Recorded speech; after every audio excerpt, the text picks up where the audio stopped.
Welcome back to Cherokee Business Radio.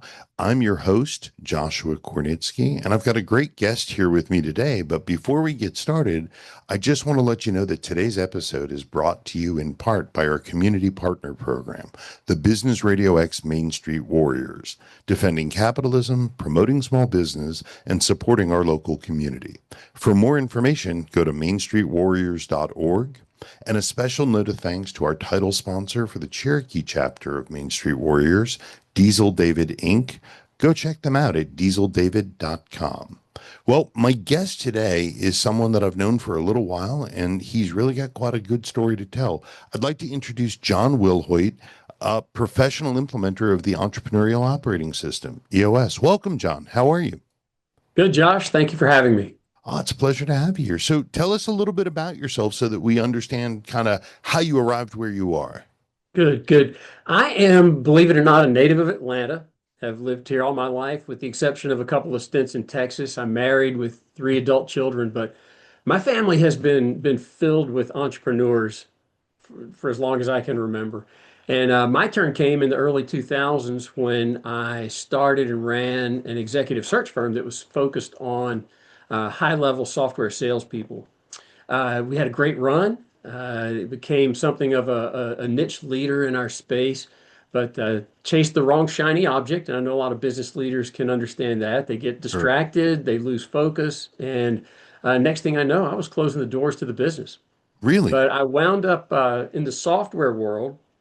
And what was really funny was as I got to see these really entrepreneurial and growth oriented companies that were fast paced and surrounded by lots of really smart people, they had the same issues I did. They had cash flow issues, they had employee issues, they had those shiny objects coming at them all the time. And I realized, all right, it's not how big your company is.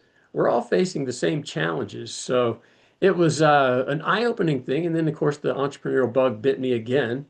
And I learned about EOS. And as I started diving into it, it's kind of funny. I'm doing my homework thinking, where was this when I was running my own show?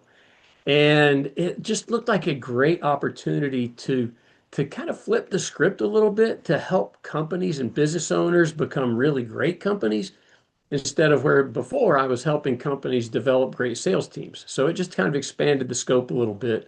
But what a wonderful, wonderful place to be, and couldn't be happier that I'm helping companies like this. Well, so flesh it out for us a little. What exactly is EOS? How does it help? Who do you help?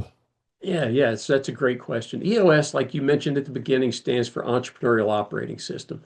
Think of it as an operating model for small to medium-sized companies. And it really helps them get their arms around three things that we call vision, traction, and healthy. And you can think of those as vision, meaning how do I get everybody aligned and on the same page with where we're going and how we're going to get there as a company?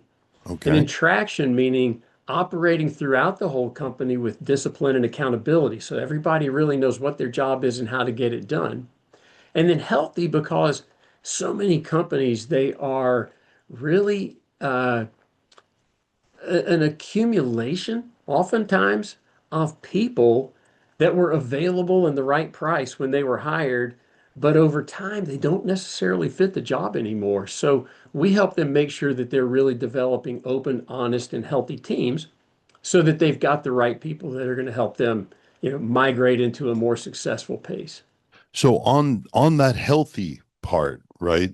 That sounds like something a lot of people ignore because to your point, usually in an entrepreneurial business, those were the right people or the available people or the people that grew into their roles. How do you help them? What do you mean by healthy? So healthy, like I said, is open, honest, transparent, but most importantly, they have to fit the company culture. And Okay. fit is not a broad generalization of, hey, do they like college football?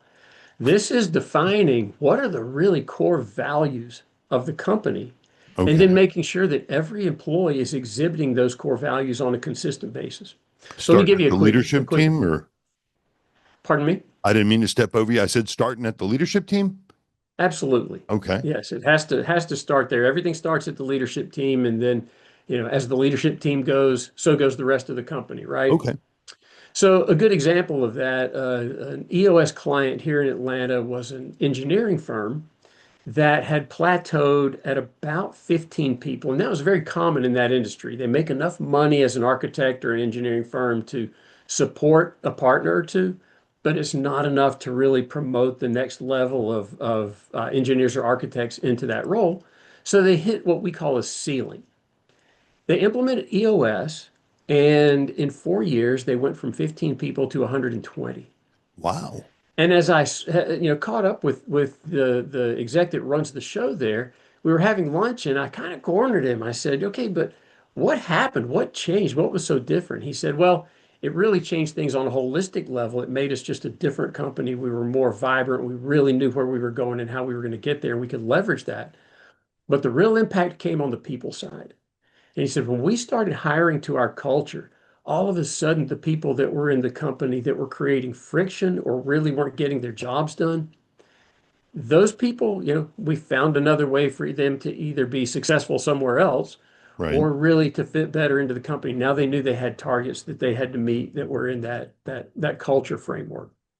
So really incredible, story for them. And I pressed, man. I said, yeah, but you're a smart guy. You and your partner, bright, you're hardworking. Was this really you or was this EOS?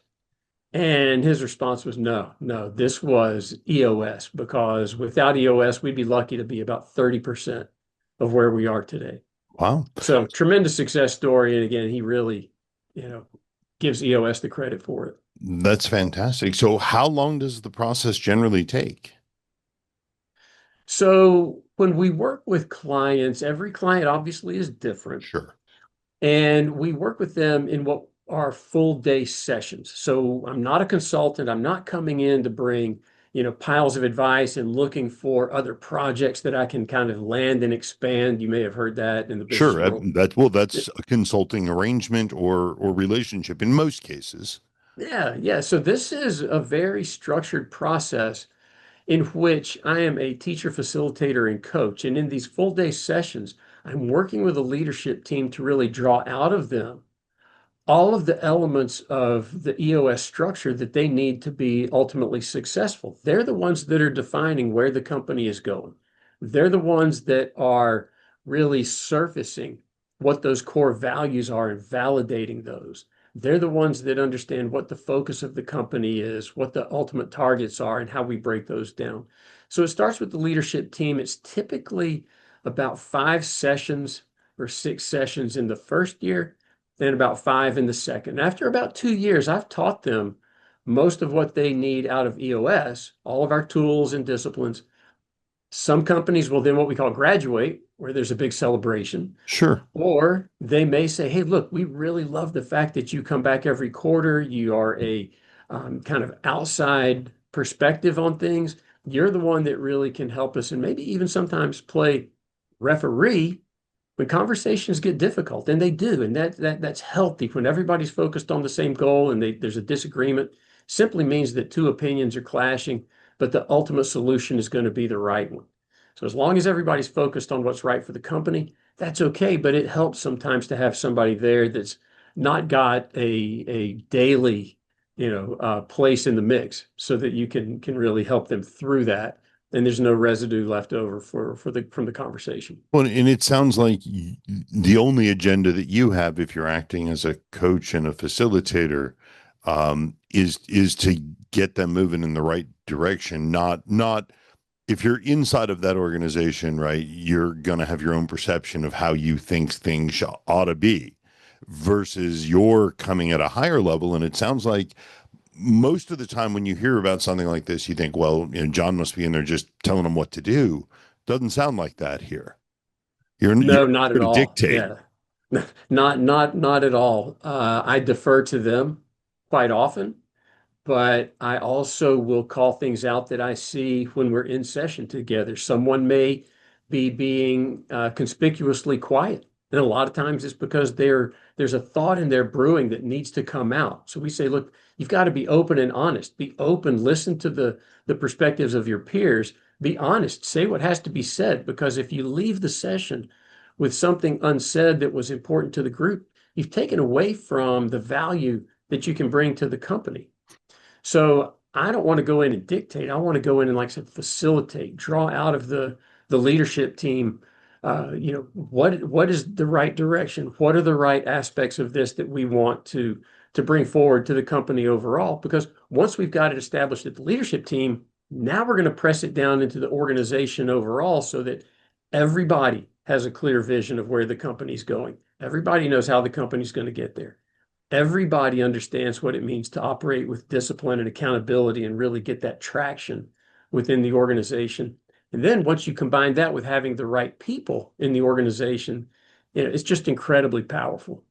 Well, just even from this description, it makes sense to me that because that openness and honesty is a scary concept for a lot of people. But if you've taken the time to make sure you've got people that align to the organization, that makes sense that you're going to have better grasps of the concepts and people buying in because you've made sure they line up to who you are as an organization. So understanding that openness and honesty means different things to different people. What are some of the misconceptions or the hesitations or the concerns that you encounter when people are considering working with you and with EOS? That transparency, while it's often a concern, is usually not one that stops the train. Okay, Oftentimes, the biggest one is really the most ironic one, and it's time. sure. It's funny. You'll talk to business owners or leadership teams, and they love the material. They love the strategy behind EOS and the success that we've had and how it simply helps companies work better. But they're so busy. They're fighting fires. They're covered up with chaos. They have never really had the time to step out of an organization and look at it from a bigger perspective. We call it working on the business instead of working in the business. Makes And so sense. they think this is something that's really cumbersome that they don't have time for. But if you think about it, there are a lot of aspects of life that are like that. People, wanting to have a family, someone wanting to redo their house, somebody that wants to maybe change jobs or take that once in a lifetime trip. And they put it off until every circumstance is just right. We don't exactly have exactly the budget that we need. We don't have this, we don't have that. And when they finally pull the trigger on it, they realize, wow, I wish I hadn't waited. Right. So that's what we find most frequently. I don't have time. And then when we finally get busy and get them into the process, they realize I should have done this from the moment that you called me about it the first time. So it's not a complete upending of how they do business. They still do business, but it's a different approach from a higher level to make sure that the way that they're doing some things are more streamlined, simplified, just really a more consistent way to do business that helps them scale and actually operate it with less stress. So, with your clients that have gone through this process or that you're working through, what are some of the things that they say were the most impactful that made a difference to them, so that someone who's listening to this can kind of understand at a high level what they might get out of going through this? Yeah, that's a great question, Josh. So it's funny. In the very first meeting, we cover a handful of things that are called leadership abilities that help what we termed earlier breaking through the ceiling. Right. And then we teach them a couple of foundational tools. And because each company is wrestling with different issues, there is a different tool for each one. And we teach more and more as we go along. But it's interesting. I had a client recently who, after our first meeting, one of the things that I taught them was simply how to have an effective meeting. So many companies, Something that leadership team will, simple? yeah, they'll get into a room, they'll think that they're going to solve a problem. Somebody, the guy with the loudest voice, will hijack the meeting wanting to talk about whatever the problem is that's at the tip of their tongue. And instead of letting the group actually determine what the priorities are among the issues that they want to resolve, they've allowed somebody to make that the priority. So I taught this client, all right, here's the proper way to have a meeting, the proper way to go about issue resolution. And they called me at the end of the week and said, we just had the best leadership team meeting we've had in 3 years. So that Wow. was just one little nugget. I think the one that we hear about most frequently is on the people side. People issues are so profound in small companies because just a few wrong employees makes a far greater impact than when you're a massive organization like a Fortune 500 company. So let me stop you. When you say wrong Sure. employee, help me understand what you mean by wrong employee. Yeah, yeah. So that's something that we call the people key component of a business. It's one of Okay. six in our model, and as you strengthen those, the issues in your organization get fleshed out. So on the people side, there's really two elements to that. One is called right people, and the other is right seats. The right people side, those are the people that fit your company's culture. They reflect and exhibit those core values that we identify on a Okay. routine basis so that they just are a pleasure to work with. They fit that open and honest and transparent world. They just, again, map to the elements of your core values. Right seats means you've got people that get their job done well. And so you have to have both pieces. They have to exhibit your core values. They have to get your job done well. And we use a couple of different tools for that. The one for the right people is something called the people analyzer. And the one for the right seats is something that we call the accountability chart. And Okay. so it makes sure that you've got the right structure first because people come and go. When you have the right structure and you've defined, okay, what are these functions that we need people to do and what do they need to deliver with excellence on a consistent basis? As you've got that in place, now you start to have a company that is structured the right way, that's going to have the right people doing the right things, and they're going to fit your company culture so things are going to operate more smoothly. The team gets along better, they enjoy each other more. So it's just a much, much more productive way to go about it. And so that engineering company that I mentioned earlier, when I Right. asked him what was the biggest impact for you, that was the first thing went to. He said, when we started hiring to our core values, and we structured our company in a way that those functions really fit what we needed to have done, not what fit the people that we had hired. It resolved our people issues so rapidly that it set us on fire. We were a rocket ship headed out of the gate from there. Well, and thank you because that really kind of sheds a light. When you say wrong people, that can mean a lot of things. But in your case, you're saying either they don't line up to the values or they don't understand their job. That's much clearer and Yeah. cleaner to understand. So thank you for giving that context. Um, as I understand it from the way that you've presented it to me, you're not a consultant, you're a coach, you're a facilitator, you're a teacher. You said that there's a series of meetings this year, a series of meetings next year, that you're essentially working yourself out of a job, right? So do they Yeah. have to sign a multi-year contract with you? How do you engage with your clients so that they understand, anybody listening understands what that looks like? Yeah, great question. And it's interesting because coming from the software world where contracts were just an everyday, Yep. part of life. We don't operate with a contract. There's not even a letter of engagement like there is oftentimes with, the consulting firms. This is done on a handshake. So I come to interested parties. We get together with their leadership team and the owner and walk through a free session that I'll give to them that we call the 90-minute meeting. And in that Okay. session, I lay out everything about the EOS model, the tools, and the process. And if they are interested in moving forward, we simply set up the first full day session, which is called Focus Day. And I charge a daily fee. It's fully guaranteed. If we get to the end of that session and they felt like they've gotten value out of the session, they hand me a check.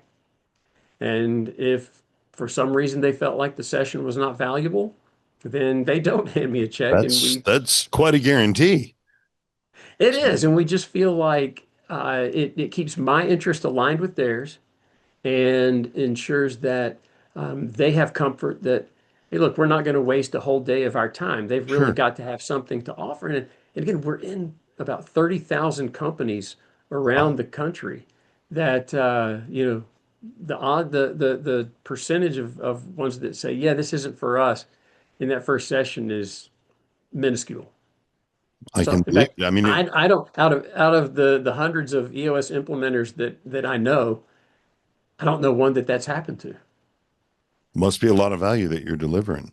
So, who do you Yeah. work with? Are there specific, do you work with one industry versus another, or how does that work from anyone that wants to reach out to you? Are there folks that you're a better fit for? Yeah, great question, Josh. There are always going to be prospective clients who really want to know you've got industry expertise in their world. Sure. And I'm not going to try to talk them out of that. If that gives them a comfort level, I'll find an EOS implementer that fits that for them. But the reality is, EOS itself was designed for really any type of business. It much more is determined by, does the leadership team and the owner have the right profile? Are they growth oriented? Are they open, honest, and transparent? Do they fear the status quo more than they fear the pain of change that they would go through in a Okay. process like this? Are they really hungry? And if they are, EOS will help them get whatever it is they want out of their business. There are a couple of industries that sometimes really don't tee up great for EOS, and they are industries that are highly partner oriented. So think old school law firms, old school consultancies, old school accounting firms where the partners go out, they find clients, that client belongs to them, they provide a service to that client that is done the way that they want.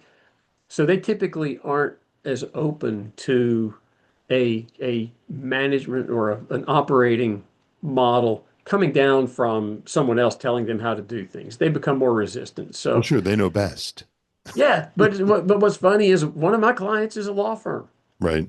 but they are a large personal injury firm, and they tend to operate a lot more like your typical, corporate setup where there's an executive team that is driving everything operationally, other than exactly what the attorneys do.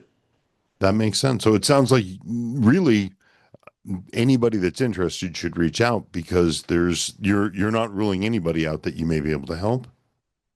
Yeah, absolutely. I love working with so many businesses, and this is funny. I've enjoyed this same thing very early in my career. When I first got out of school, I was actually a commercial insurance broker.